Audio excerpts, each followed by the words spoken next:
You've all been coming for me, and I'm going to get one thing straight. First of all, this comment frustrated me, and then I realized, yes, actually, that's exactly what we're going for. I did incorporate the 90s in my technique here. This is a multi-step technique, but this is definitely not a technique that I think anyone was doing in the 90s. I'm doing 3 different things here: baby light, balayage, and then also using something secret in between. Now, everyone was telling me she wanted a root mouth, it needed more dimension. No, that's the exact opposite of what she wanted. We didn't want to have a whole bunch of dark. So what I did in between my balayage and lightness to remain dimension is the little hack. Secret, which I'm going to be sharing with you guys, is to use INOA for the second tone of blonde that we're wanting to create. So the inspo, I'm going to pop it up here. We see we've got beautiful creamy baby lights in zone 1, and then we blended with her natural, and then in zones 2 and 3 we have really kind of bright creamy blonde,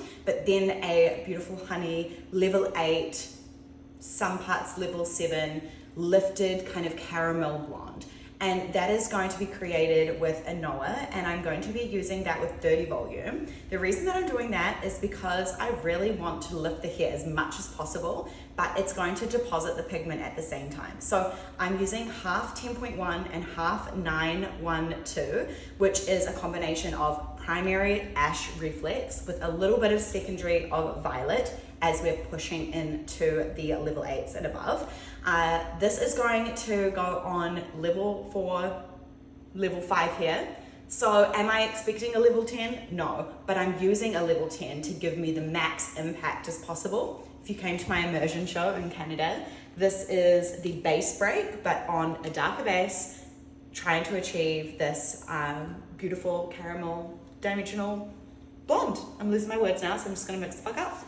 In theory, this was fucking brilliant, and it lifted so well, and it was absolutely perfect. The issue came in is when the balayage pieces didn't lift bright enough. I went in with a weaker strength. I used 20 volume Studio 9, and on reflection, I think I needed 30, but I was cautious of her really fine hair because she's been regrowing it back after a severe hair loss a few years ago. So the problem is that the INOA lift and the highlights were the same. As you can see here, her density was already really thin and she had a lot of new growth. Now you can see in the mid-lengths how the INOA has lifted to that intentional caramel mid-color, but where the issue is lying is in the ends where the balayage hasn't lifted creamy enough because of the previous color history. But if you think I'm going to let her leave the salon without loving her hair, then you clearly have mistaken me and you're new to this page. Comment down below if you want more education on this look.